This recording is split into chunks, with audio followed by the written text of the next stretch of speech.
अंतराय तिमिरोपशान्तये शान्तपावनमचिन्त्य वैभवं तं नरं वपुषि कुञ्जरं मुखे मन्महे किमपि तुन्दिलं महः वसुदेवसुतं देवं कंसचाणूरमर्दनं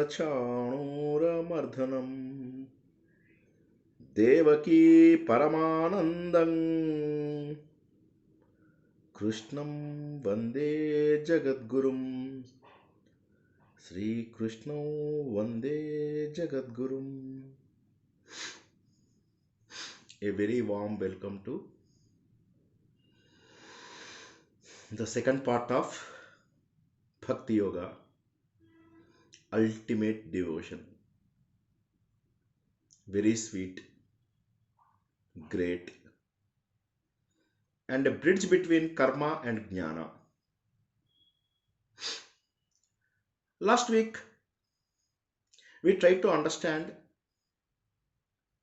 the important scriptures of Hindu Dharma. Everything is in Vedas: science, arts, philosophy. Everything was included there. Vedas were not written. There were about 1178 parts of Veda, which are divided into four Vedas exclusively for us. Because earlier days it used to be huge, but Vedavyasa, he divided that into four parts: Rigveda, Yajurveda, Samaveda, and Atharvana Veda.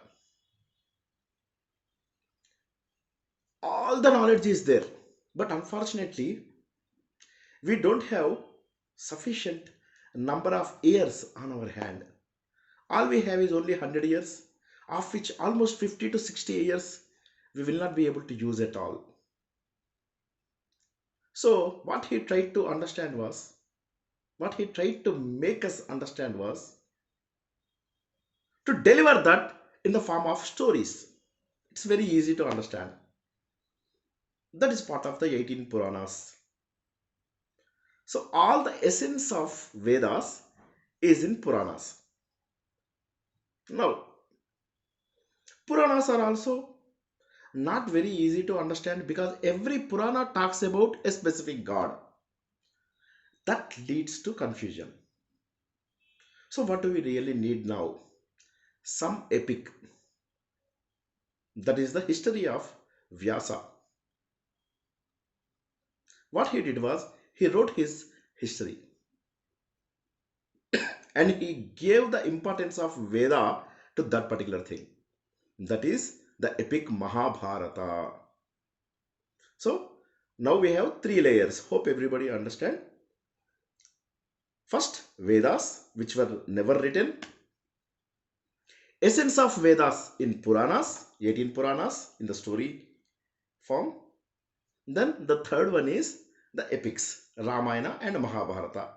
Ramayana was written at a different point of time by different person, Valmiki. But the Puranas and the Mahabharata epic was written by Vedavyasa.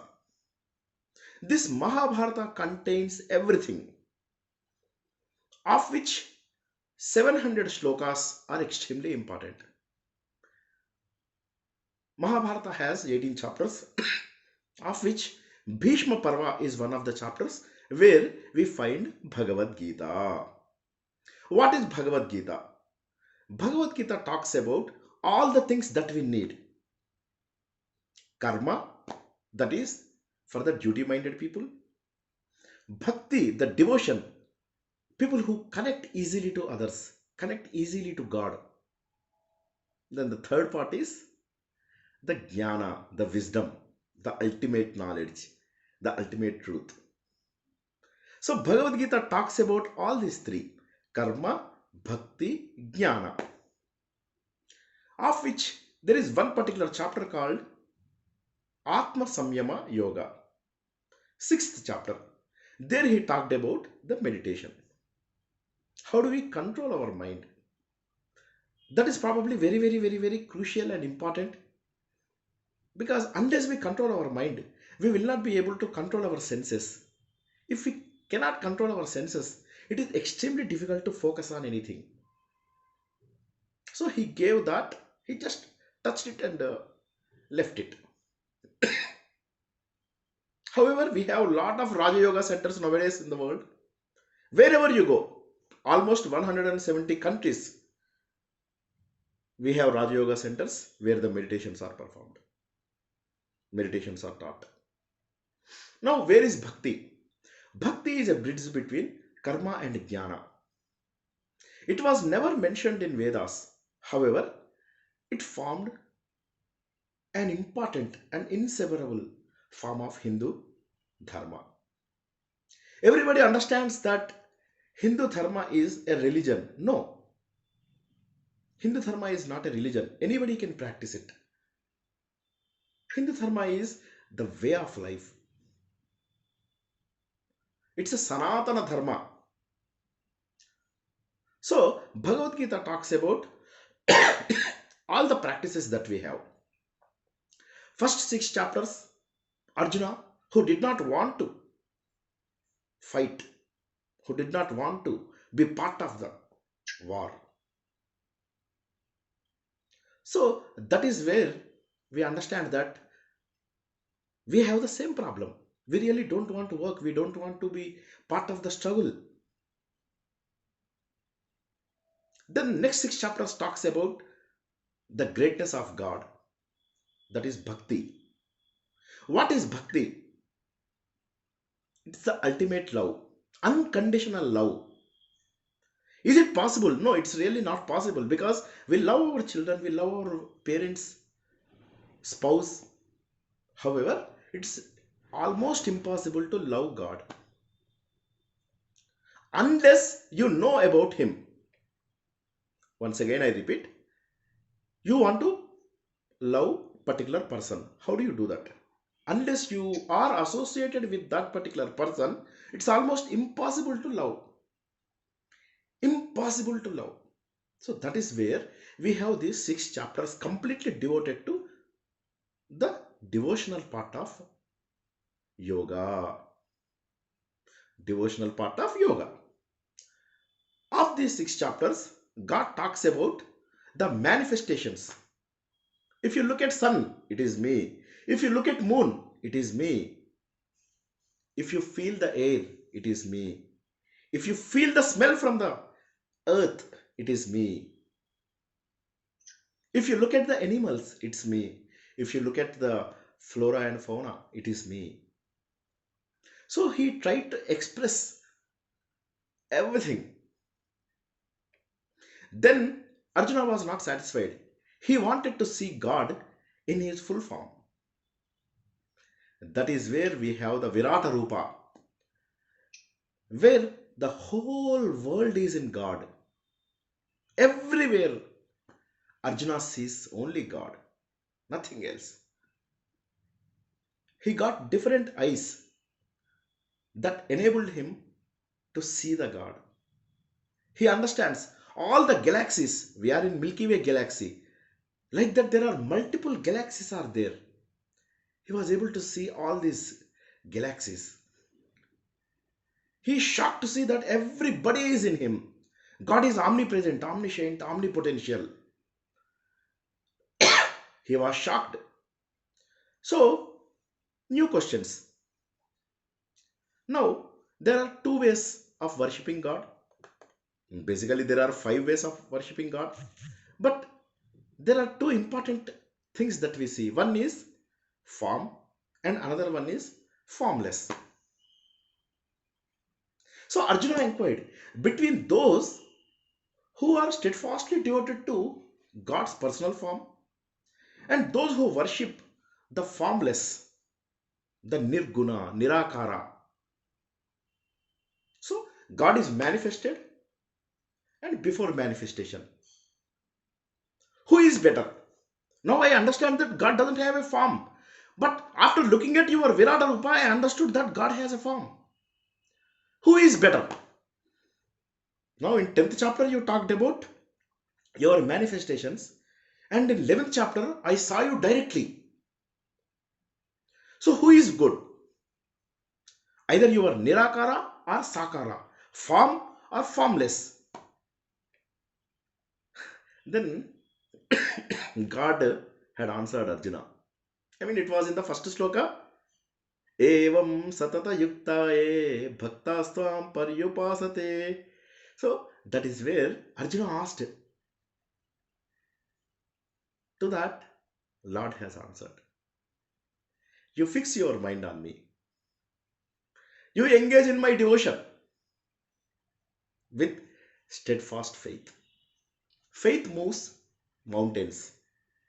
So I consider them to be the best yogis, best practitioners, best sadhakas. So you fix your mind in me. But absolute truth, if you want to go for absolute truth, it is extremely difficult. Because you will not be able to understand the Nirakara. Kleshodhikatarastesham avyaktasakta chetasam. Klesha, it's extremely difficult. Adhikatara, huge. So it's extremely difficult to understand that imperishable God, that indefinable God, that unmanifest. It's extremely difficult because He is all pervading. In which form you want to worship Him? He is unchanging. He is unthinkable, all pervading. So how do you imagine Him? He is eternal, He is immovable. There are multiple characteristics of an unmanifested form. So it's extremely difficult. Definitely they are the best. But in order to reach that stage, you have to go for the form. Form of a god, idol worship of a god. You practice with this and you will be a great sadhaka. You will be a great practitioner. You will be a great yogi. And I will ensure that whose minds are attached with this unmanifest, they will definitely realize the ultimate energy, the ultimate truth. But it is very difficult for the embodied beings like us.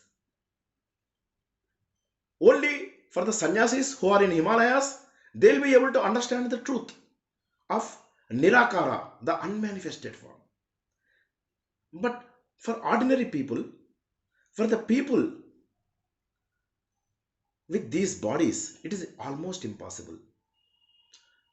So the best way is to go for the manifested form. So people here just try to understand one thing. Idol worship is not wrong. Idol worship is not the lowest form of worship. Idol worship is great. In order to have an idol established, there will be a very big process that is defined in our Vedas is being done. Where each and every part is absolutely taken care so that we can extract the energy from the universe. God is nothing but the universal energy. In order to extract Him, we have the idols. And believe me, there are 28 different forms of meditation techniques are there. And all this knowledge, all this energy is put into an idol. So if you want to do meditation somewhere, yeah, do it in front of God. And it's very easy also. So this 12th chapter is fully dedicated to the people who believe in idol worship. Definitely God may not have a form, but He manifested and He confirmed that this is the best form of practice. This is the best way to practice. This is the best way to reach the formless. Form to formless. That journey has to continue. That journey has to be there. And we have only little time available with us. So it's easy. Try to focus on idol. So that's what God is saying. He is clearly saying, I will ensure that these people will be liberated. You dedicate your actions You consider me as the supreme goal. Worship me. Meditate with me. Meditate in me with exclusive devotion. And I promise you, I swiftly deliver you from the vicious cycles of birth and death. This is the promise of God. God has given us multiple ways: yantra, mantra, swarupa, kundalini, and of course the formless, five forms of God, of which the idol worship happened to be the easiest way. And God, He Himself saying that I will swiftly deliver you, O Arjuna. And it is very sweet. Honestly, it's very sweet. All you have to do is renounce. Renounce that I, me, that you have to renounce. Because if you reverse Gita, Gita, Gita, Gita, Gityagi, Tyagi, Tyagi, Tyagi, Tyagi, somebody who does the renunciation of I, you have to do that. Then obviously you are with God. Because everything is God. This whole universe belongs to God. So you have to understand that particular fact and believe in Him. Fix your mind in Him. Fix your mind and intellect in Him. Mind always wants something. Your intellect suggests that you have to take a particular decision. It will say you have to take this decision, you have to take that decision. So God is saying, forget about all those. They are extremely difficult. They are part of Karma Yoga and Jnana Yoga. But in Bhakti Yoga, just fix them to me. You fix your mind and your intellect, surrender completely to me. Then you always live in me. What a wonderful way he is talking about. And of that, there is no doubt. Absolutely no doubt. So this is what God is trying to convey to us. If you are unable to fix your mind, okay, so you are very, you are part of multiple projects. You are part of multiple things, multiple worldly things, multiple materialistic things, and you are unable to fix your mind on God, then what do? Practice remembering God. See, for example, I have a pocket, okay? This has a hole, and I have a coin in this, and I know that this coin will always drop. So I try to pick it up and put it back. Pick it up, put it back. Pick it up, put it back.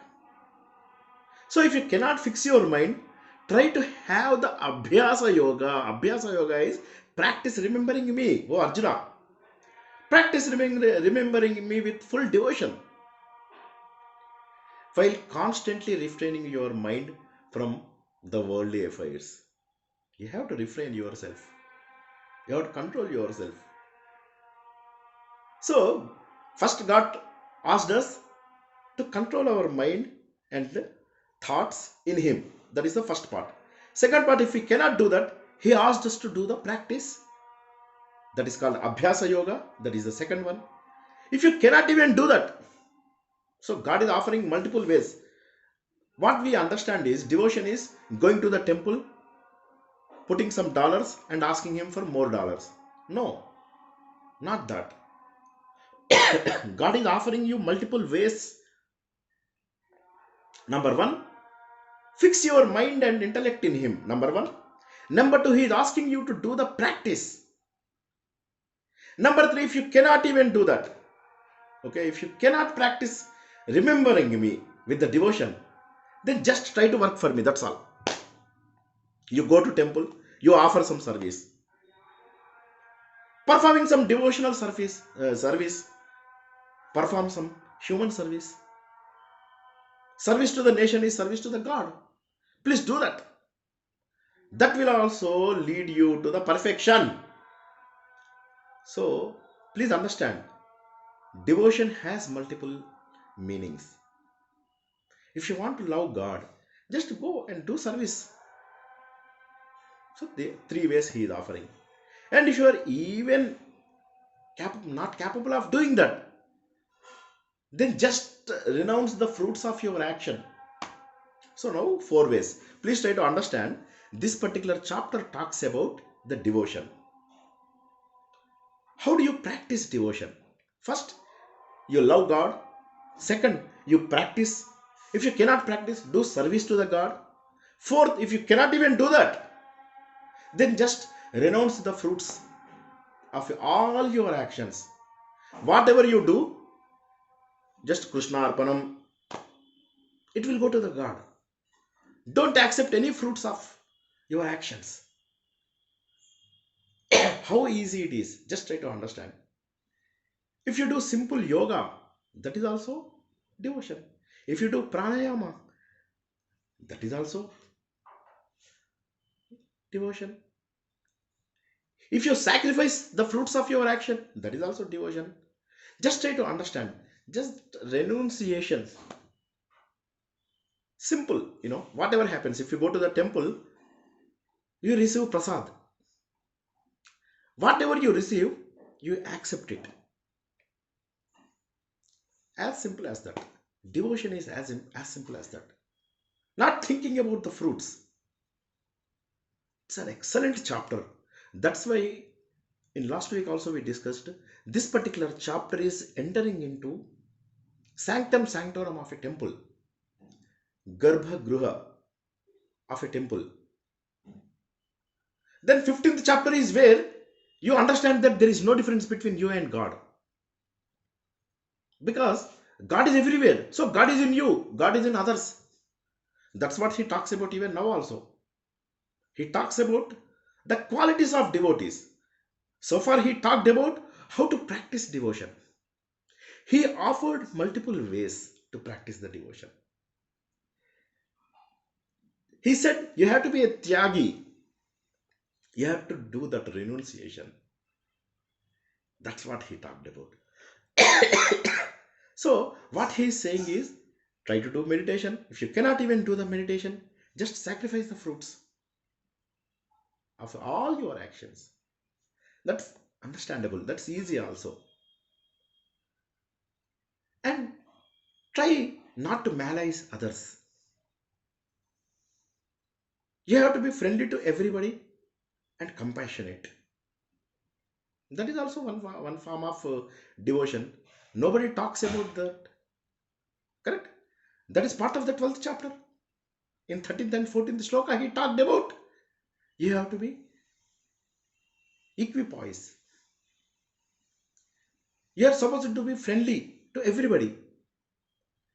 And you have to renounce all the attachments, unnecessary possession of ego. Uh, hello, there is some mute, please. Sushma ji, mute please. Okay. So they are who are friendly and compassionate, free from all malice, and free from all attachments, unnecessary egotism. You are equipoised in happiness and distress, and ever forgiving.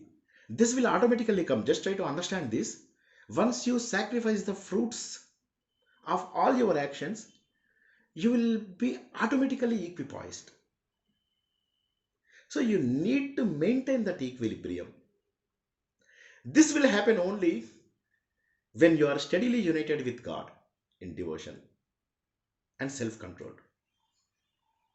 firm resolve, and of course, dedicating your mind and intellect to God. And you are not supposed to annoy anybody, and you are not supposed to get annoyed by anybody. You are not supposed to feel unhappy, or you are not supposed to feel others unhappy, make others unhappy. You are not supposed to do that. Do not get agitated by anything. So how simple these things are. God is saying that you sacrifice everything to me and don't get agitated by anything at all. I mean, what is difficult in this? Tell me. Absolutely easy way. He's saying that everything belongs to me. Just fix your mind in me and do all your actions. Do your karma. And automatically I will lead you to the liberation. Liberation from these vicious cycles of death and birth. How easy it is, not how difficult it is. Just fixing your mind in him. During the days of Lord Krishna, there was a Gopika. She has completely filled in with Krishna's thoughts. She doesn't believe anything, but she was out to sell curd in the market. So she has to sell the curd, but all her thoughts are filled completely with Lord Krishna. Instead of saying curd, curd, curd, she was saying Gopala, Govinda, Sri Krishna. So God only will take care of them. God only had liberated them. Countless number of people were liberated by Krishna. Lord Krishna is true Bhagavan. In Bhagavad Gita, wherever you see Bhagavan Uvacha, never says Krishna Uvacha. Because Krishnastu Bhagavan Swayam. Krishna Astu Bhagavan Swayam. Krishna, he himself is God. Embodiment of the ultimate truth. Try to understand that. He himself offered this knowledge to us. And how simple it is. How simple. So he is saying that if everything belongs to me, why are you getting agitated? For example, I am writing with this pen. Okay? And pen started shaking with tension. I am writing with a pen, a story. Then pen started shaking with tension. It has become nervous. So, just understand. We cannot believe it, right? The same way, we are the tools in the hands of God. Why do we need to feel tension? Why do we need to be nervous? Just leave everything to God. He will write it.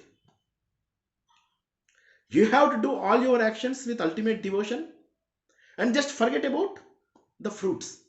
Automatically, whatever you get, you are going to get it. You did not pray for BP or sugar, right? You did not ask for diabetes, but it has come. So whatever is supposed to happen, it will happen. But you have to be comfortable. You are not supposed to feel tensed up. You are not supposed to be nervous. That's what God is talking about. Your tools of me. Why are you worried? Forget about the worldly gains. Externally and internally try to be pure as possible. Go in a righteous way, straightforward way. This is what actually Bhagavad Gita talks about. Krishna is called Dad. D means Dhairya, the courage. A means Ashocha. You are not supposed to cry. Ashocha. And then the other D is Dharma. So, Dhairya, Ashocha, Dharma. So, God is always asking you to be pure. Go in the straightforward way, in the righteous path. And you are not supposed to cry, not supposed to feel sad at all. So, how excellently he is talking about. So, how difficult it is. He himself delivered this particular message in Gita. Gita, connecting dots. Gita connects dots. That means solves the puzzle, solves all issues in your life. The devotion helps you there. It's really sweet. It offers a lot of peace. God talks about this. Chagas chantiranantaram. If you sacrifice the fruits, don't anticipate anything and sacrifice all the fruits. You feel happy. Chagas chantiranantaram. Ultimate happiness you will be in. So God is always saying that, do not unnecessarily samashatraucha mitrecha tatha manapa manayo shitoshna sukhadukeshu samasanga vivarjita. Samashatraucha mitrecha. With friends and foes, you have to be equipoised. You have to be internally pure. Tatha manapha manayo. Whether somebody insults you or somebody unnecessarily praises you, forget about it. They don't belong to you. You are not body, you are soul. You are pure. You are the purest form. The only problem is you have to discover that. You have to identify that. So just try to understand whether it is cold or it is hot, whether it is joy or it is sorrow, happiness or distress, whether it is a favorable situation or unfavorable situation. Somebody praises you, somebody reproaches you. Silent. Be silent. Some simple. Be silent, that's it. Don't need to take unnecessary pressure here. Because you transferred all your actions to me. I will take care of them. Fill in your thoughts with me and do your actions right. You have to be pure. You are not supposed to reproach anybody. You are not supposed to scold anybody. Because I am there in everybody. Try to understand that God is omnipresent. So if you are trying to scold somebody, you are scolding God. If you are trying to abuse somebody, you are abusing God. If you are trying to hit the stomach of a particular person, you are hitting the stomach of a God. So don't play boxing with God. So he's saying, fix your mind firmly in me. And those who are full of devotion to me, those people, I like them a lot. God is always interested in those people who love others. So God talked about devotion, and God also talked about how to perform devotion, how to practice it. God also talking about whom he loves most. Try to understand. Initially, he started talking about the form or formless. Then he started talking about the devotion, idol worship, and then he talked about various ways of doing service, and that itself, he said, it is devotion. Then he talked about whom he loves most, who is dear to God. How excellently he is talking about. Just equanimous with everybody, with every situation. Honor, dishonor, no problem. Accept it. Renounce all the worldly sorrows. They are very dear to me. If you start doing this, you are very dear to me. So God is talking about the qualities with which you can be close to God. So with this, he is saying that I am trying to provide a lot of knowledge and wisdom to you, Arjuna. This is called Dharmyamrutam. Dharma plus Amruta. Dharmyamrutam. Dharma plus Amruta. Dharma talks about the karma. Amrutam talks about the wisdom. Jnana. First 6 chapters of Bhagavad Gita are karma. Last 6 chapters are called wisdom. So I am providing you dharma plus amrita. Dharmyamruta. The karma and the jnana. And the bridge is the bhakti. This bhakti will help you to achieve both. You will do your duties right and you will achieve the ultimate truth. Once again, you will do your duties right, you will achieve the ultimate truth right. With this bhakti, bhakti is a bridge between karma and jnana. People who easily get connected to God, they will achieve this. With this message, God concludes this chapter. He's saying that please try to be completely devoted to me and you will achieve everything.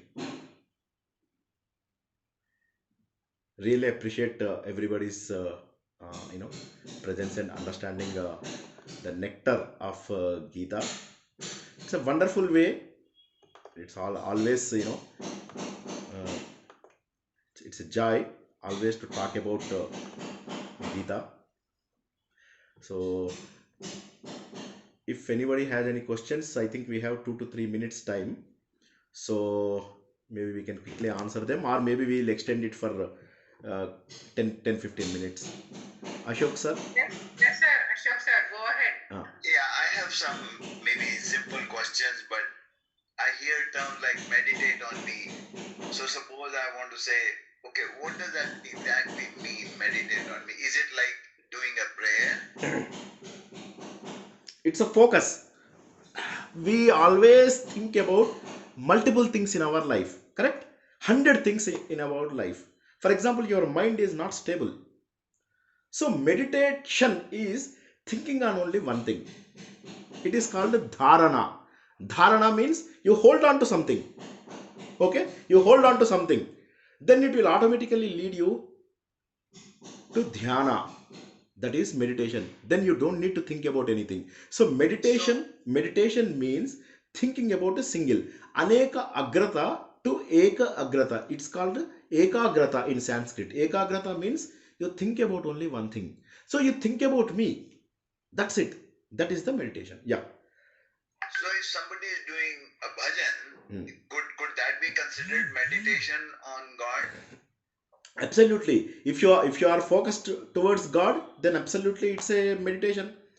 And if you are doing bhajan but thinking about something else, then obviously it cannot be a meditation. Meditation is focusing on one thing, and later what happens, you don't need to focus anything. It's automatical. It's automatic.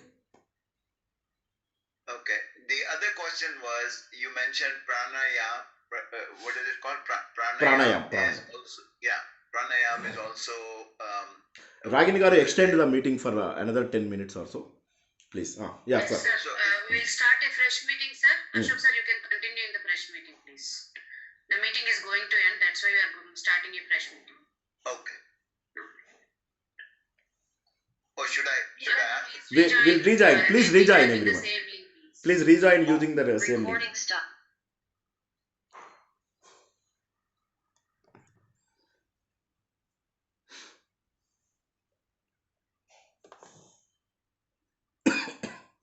Sir, you are asking a question on pranayam. You are asking some question on pranayam. So my question was, so pranayam we say is also like meditation, but that means even mostly you see people doing more like a physical thing, right? Correct. So my understanding is, I think if I understand you right, that while you're doing it, if you're not focused on something single-mindedly, then it is not meditation. Absolutely correct. That is one. And I would like to extend this discussion to the meditation. So meditation has 8 parts. Okay, meditation has 8 parts. First 5 parts are called preparatory steps. Okay, the last 3 parts are the place where the actual meditation happens. So there are 8 steps: yama, niyama, asana, pranayama, pratyahara, dharana, dhyana, samadhi. This dharana, dhyana, samadhi, these 3 steps are the important steps. The other 5 steps, the yogasana, pranayama, pratyahara, yama, niyama. Yama, niyama means do's and don'ts in our life. Normally these things are not taught in any meditation center because they assume that you have been doing them. They understand that you are anyway doing them. Why do we need to teach them there? For example, practice ahimsa. Okay, don't kill anything. Okay, practice speaking only truth. So these kind of things they assume that we are doing. So yama and niyama, do's and don'ts, are the first 2 steps in meditation. Nobody teaches them. And the third one is asana, yogasana. Yogasana is preparing your body to understand the ultimate truth. Your body, there is a saying in Sanskrit, Sharira sadhanam kalu dharma sadhanam. Only with this body you will be able to achieve the dharma. So your body is a temple. So you have to use it. Body is a temple and our soul is the God. So you have to ensure that your body is flexible enough. So that is called yoga asana. It is not simple asana, it is yoga asana. Then the fourth step is called controlling the breath. God stays in breath. For example, your mind, it never stops thinking about, even for a second. It always thinks about something. Just close your nostrils, your mind will come back. Whatever the thought it is in, it will come back. So basically, in order to control your mind, the first step is close your nose. That is where we perform pranayama. Prana ayama. Prana means there are 5 steps in prana that we will discuss at later point of time. So of which the oxygen, you control the oxygen level using some special methods. Pranayama, there are multiple methods. Using them, you control your mind. So that is pranayama. Then there is another step. 5th step is called pratyahara. That is like you forget about the world. You detach your eyes, you detach your ears, you detach your mouth, you detach your nose from the worldly things. Slowly. For example, I like sweet. I refrain myself from eating it more and more. So those kind of things are called pratyahara. Once you do these 5 things, once you do these 5 preparatory steps, which are offered to us by God, which are offered in Vedas, these are offered in Vedas. Patanjali took and understood, and he gave it to us. He has taken it, he has given it to us. So this is these 5 preparatory steps. Then you have dharana, dhyana, samadhi. In dharana, dhyana, samadhi, you actually hold on to something and you focus on to something and you meditate, and then you align with God. This is the ultimate truth. This is called Raja Yoga. For people like me, pranayama is physically very difficult to do. So why do I have to do that versus say sit down and do a bhajan? Absolutely. That is where the Bhakti Yoga has come into picture. As I said, there are 4 ways to reach God. Okay, one is for the duty-minded people who always focus on duty, who does the service. For example, God in this particular chapter only, he said, if you are unable to do this, do this. If you are unable to do this, do this. So he said, even if you perform some service on my name, that is sufficient. Right? Bhajan is a service to God. Right? Bhajan is service to most of the people, and there you have something called in frequency, like when the frequency is matched, extra energy will be delivered. For example, military people, when they are walking on a particular bridge, okay, they are not supposed to do the march past, because if the frequency of that particular thing will match with the bridge, then the bridge will collapse. So that means there will be huge energy. So when you are doing bhajans with other people and completely focused, you can align with the frequency of God. When you open a lock with a key, if the key has the right teeth, the lock will be open. Right? Yeah. So that is where you have multiple ways in Hindu religion. This is the Hindu dharma. This is the most beneficial part of our dharma. God, he himself offered. He said, please fix your mind in me. If you cannot fix your mind, just practice. If you cannot practice, just do service for me. If you cannot do service for me, service to the nation. If you cannot do that also, just sacrifice all the fruits of your actions. How simple it is, tell me. This is the ultimate truth of Hindu dharma. Hindu dharma offered multiple ways. For example, I am an emotional person. I connect to people easily. Then I have the Bhakti Yoga.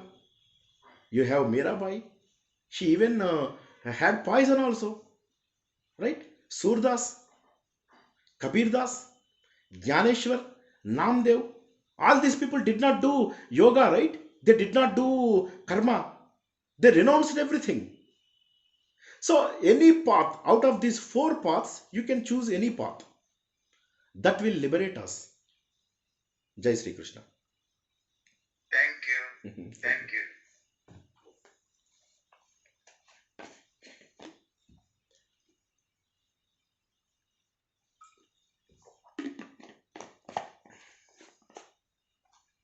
And it's very easy to practice Hindu Dharma, extremely easy, and it has everything.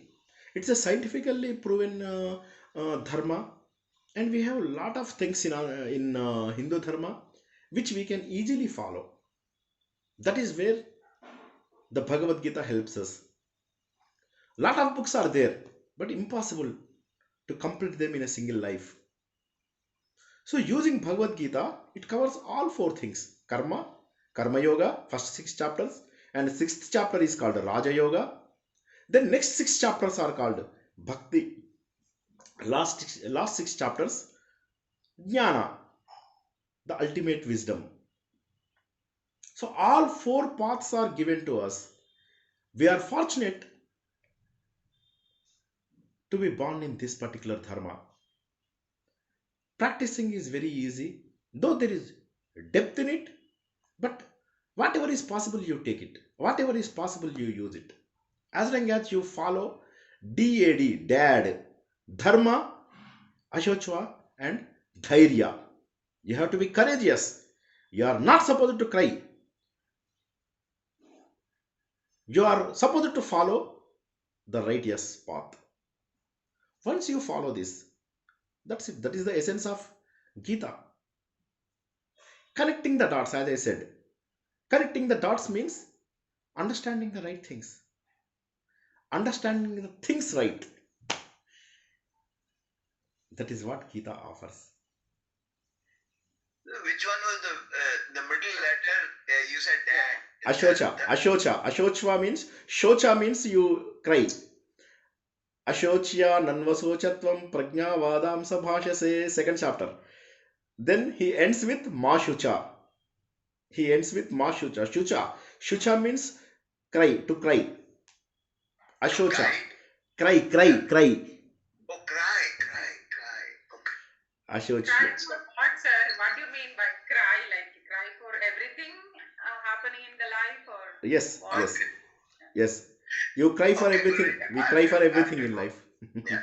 And it's a great message that God gave us. He is asking us not to be worried. He is asking us not to feel tensed up. He is asking us not to cry and feel sorrow for anything. He is asking us to follow the righteous path. So how excellent it is. Very simple. Be fair and get the blessings of God. Rajini, please. Rajini. Yes. Namaste, Guruji. Namaste. So I'm just repeating that what I understood. You said dad, which is dharma, ashvacha, that means don't cry, and dhairya, to be courageous. Am I correct? Absolutely. Okay, thank you. That's why Sri Krishna is called Dad. He is not only Jagat Guru, but he is Jagat Pita also.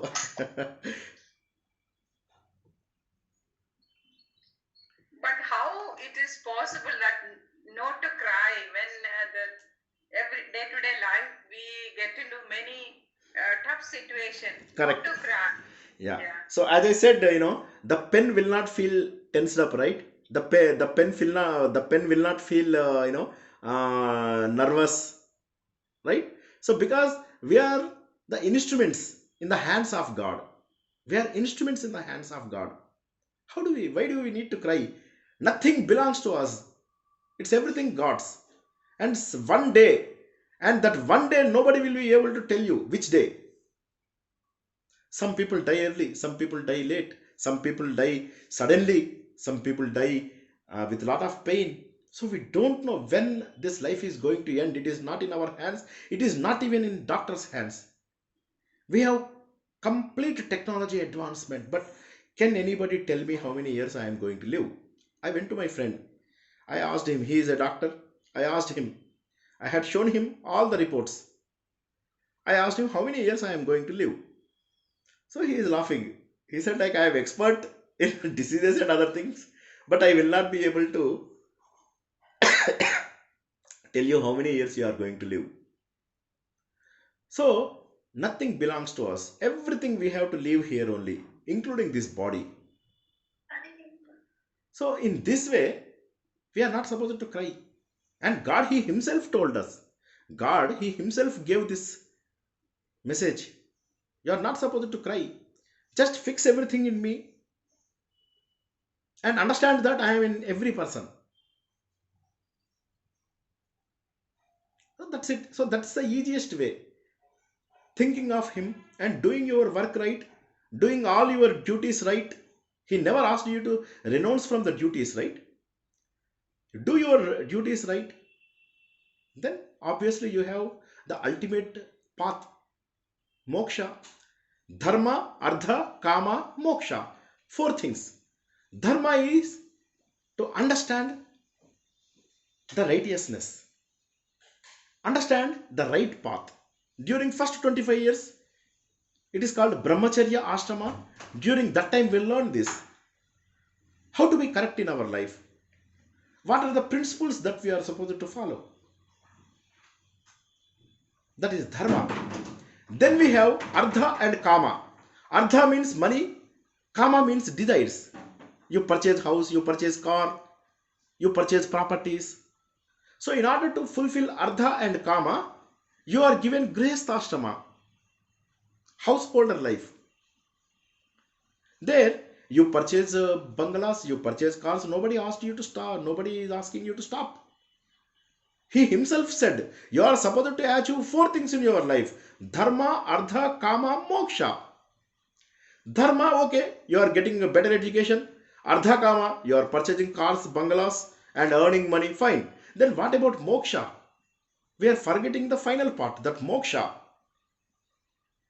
Moksha is achieved through two phases, vanaprastha and sannyasa. Vanaprastha means slowly detaching yourself from the worldly things, from the materialistic needs, from the mundane activities. Then, after some age, you will attain moksha. But you need to practice that detachment. You are supposed to detach from everything not at 20 years of age, but after you achieve dharma, artha, kama. So, the dharma, a Hindu dharma talks about your lifestyle. That means how you need to lead your life, and of course, the life destination. What you are supposed to achieve? You are supposed to achieve the moksha, liberation from the death and birth. And understanding that you are no different to God. If you are pure, you are equivalent to God. Dig out the divinity within. Understand the divinity within. Then you are God. There is no difference between you and God. Once you understand the truth, God is everywhere, God is in me. And on that day you are liberated. Jai Sri Krishna. If anyone has any questions, we'll take it. Otherwise, we'll close this session and we'll continue with the 15th chapter later.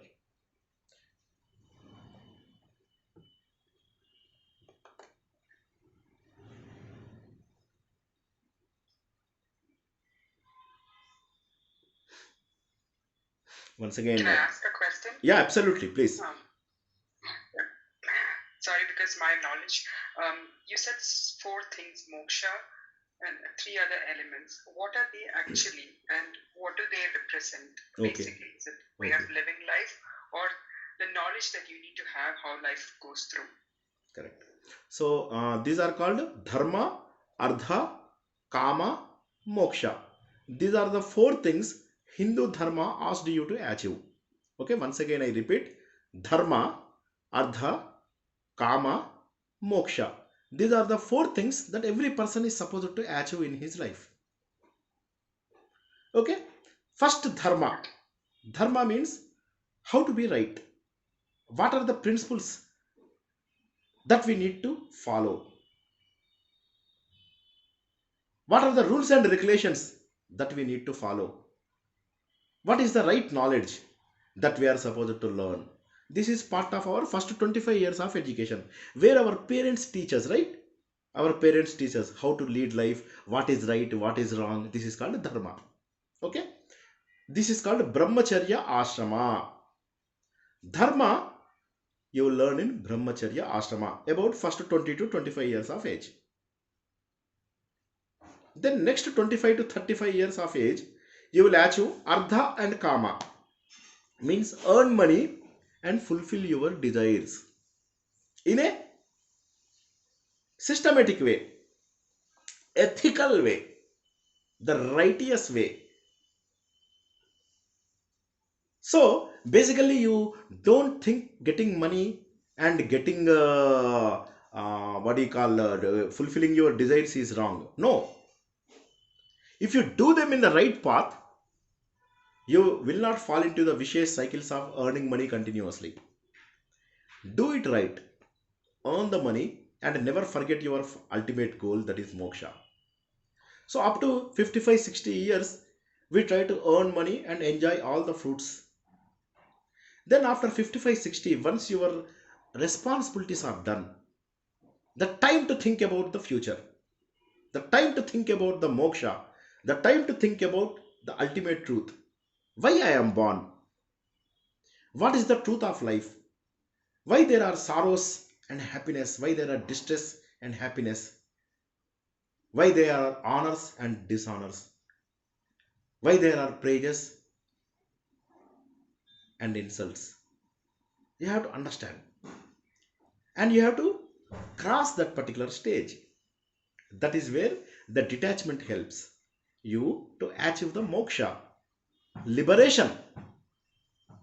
So, dharma, you have to learn, ardhakama, money and fame and everything you have to achieve, but you should never forget the moksha. But now what happens? While earning the money and fame and building our these things, it is impossible. It is impossible to achieve So my that. question, Yeah, Jai Sri so Krishna. my question is, yes, Sri Krishna, is that you, when you're talking about the age, let's say that this are the Ardha Kama, that stage, 2 stages. For somebody else, it might have started little Yeah, later late. Correct. than the other person, Correct. and it could prolong for someone. Yes. And while for someone else it could be very short. Absolutely also, correct. because Absolutely. he must have achieved what he wanted in a short time. Someone else took more time to achieve it, or might. Absolutely. So it could happen later Yeah. on also, right? 100%. So I'm assuming that it's a phase that matters and Yeah. not the age, right? So Correct. Absolutely correct. You are right. 100% right. Because if your responsibilities are not done till 75 or 80, for example, I have old parents, okay, I have to take care of them. I cannot renounce them and I cannot go to the jungle, okay, or I cannot detach. Absolutely right. That is called karma yoga. That is where karma yoga helps you. Karma yoga achieves the same thing as jnana yoga. So, doing your duties right in a righteous way helps you to achieve the ultimate truth. So, no need to be worried about that. As you rightly said, it doesn't depend upon the age, it depends upon the responsibilities. But just think about other people who are completely done with their responsibilities but not looking at the liberation, because they don't even know that it's existing. They don't even know that they have to leave the body. They don't even understand that they have to leave the body. Dharmaraja was asked by Yaksha. He asks one question: what is the most surprising thing in the world? And Dharmaraja answers that everybody in front of me dies, but I don't die. So that's where people don't try for moksha.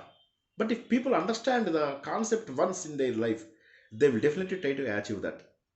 All we do is go to temple, offer some dakshina to God, and ask Him multiple times in return. That is not the devotion. That's what God wants to tell. He wanted to shatter all our doubts, all our formal beliefs. He wants to say that you fix your mind, don't feel tensed up, don't feel nervous, just practice everything and renounce the fruits of your actions. Your fruits of actions are to be renounced and feel free. Just think that everything is in the hands of God.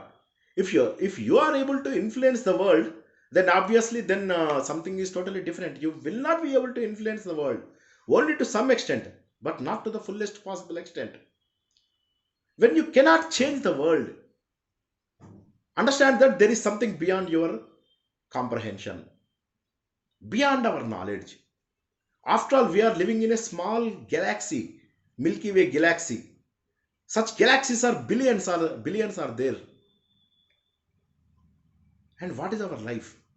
Even on this earth, only 30% of the livable place, of which again 15 to 20% is a better place. So it's almost impossible to understand the universe.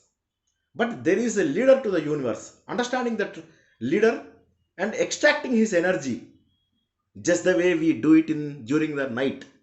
During the night, when you are not body, when you are not mind, when you are not your intellect, during that time you sleep, you are unconscious, you are in deep sleep.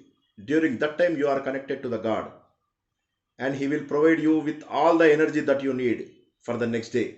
As soon as you complete 3 hours of sound sleep, you get up and you will say that I am now very strong and confident.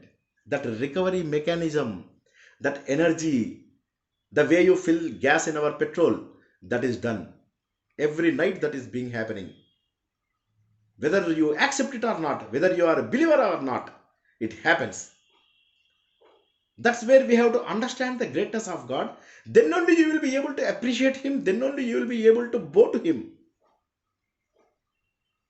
then only you will be able to understand his knowledge and message. Jai Sri Krishna. Jai Shri Krishna, sir. Someone asking another question in the chat. I'm going to read that. Age is not guaranteed. So why follow the path of moksha only after 50 years of age? Correct. But that maturity, depending upon our life, it's almost impossible, right? So that maturity has to come. For example, when I am kid, I used to play marbles. Correct? My maturity doesn't allow me to think about moksha. My life is not guaranteed because my prarabdha is called fate in English. Okay? That fate will not allow me to live longer. So during that time, I will not be able to do my moksha part. But as long as I follow the dharma, that means I am following the path of God. Because that maturity has to come. Some people, yes, there is at least 1% of the people who follow that, who renounce the world at early stage. For example, Shankaracharya, Sage Shankara, he left his mom, knowing that his mom is going to be all alone. She doesn't accept. She doesn't accept at all. She says, no, you are not supposed to leave me. Then he will finally get the permission of his mom and he will leave the world. Yes, there are a few people who are able to achieve, but it's almost impossible for people like us to get that kind of maturity at very early age. Moksha is the maturity part of it. You try to understand the truth, you understand the reality. That comes through experiences only. That comes through your experiences. For that, you need to follow dharma, artha, kama. Sai Avinash has a question. Hi sir, namaste. Namaste, ma'am. Can I ask in Telugu? Absolutely, please. No problem. Yeah. మీరు ధర్మ అర్థ కామ మోక్ష అని చెప్పారు కదా. ధర్మ means parents ఏదైతే teach చేస్తారో కిడ్స్ కి, దట్ ఈస్ ధర్మ. టీచర్లు టీచ్ చేసేది కూడా. But in the same way at marriage time they will say for both the bride and bridegroom, ధర్మేచ అర్థేచ కామేచ మోక్షేచ. Mokshecha they don't say. Please stop there. They don't say mokshecha nati charami. They say only dharmecha, ardhecha, kamecha nati charami. They don't say mokshecha nati charami. Mokshecha, that has to be achieved individually. Uddharedatman atmanam. Every person has to get the maturity on his own. Every person has to practice on his own. Na aticharami means I don't cross. So for the dharma, artha, kama, wife and husband are to follow. But for moksha, it's individual's responsibility to achieve that. Yeah, please చెప్పండి, మీ ప్రశ్న ఏంటో చెప్పండి. ఇప్పుడు అక్కడ ధర్మ means teach, I mean the children getting from parents and teachers. Correct. From those. In the same way here dharma means ఎలా describe చేస్తారు, like ఈ ధర్మబద్ధమైన జీవితము ధర్మం అనేది మన జీవితంలో కొనసాగుతుంది. ధర్మ will continue throughout our life. Dharma doesn't limit. Dharma we learn in the first few years, but afterwards we continue to implement that in our life. Whole life has to be righteousness. Whole Okay, life before has to that, be it is straightforward. We already learned that during 25 years of age. First 25 years of age we learn dharma, and that we implement throughout our life till death. okay. Till death we have to continue. So with wife or with the spouse, we ensure that we follow dharma for ardha, kama, everything. Not for moksha. Moksha is different. Moksha is up to individual. Jai Sri Krishna. Okay, thank you so much. Thank you. Good question. Are you? Yeah, me question కి answer దొరికిందండి? ఇదేనా అడిగారు మీరు? గురువు గారు ఏం చెప్పారంటే parents దగ్గర నుంచి నేర్చుకుని ధర్మం అన్నారు కదా, సో పెళ్లి టైంలో కూడా అదే చెప్తారు అన్నారు కదా, దాని డిఫరెన్స్ అన్నారు కాబట్టి అర్థమైంది. అదే కంటిన్యూ చేస్తాం కాబట్టి. Yes. We continue the same. We continue the same throughout our life. Yeah. Anybody? Any questions?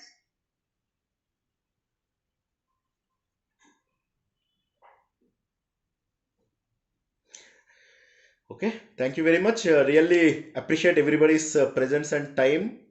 I really appreciate you continuing this knowledge forever.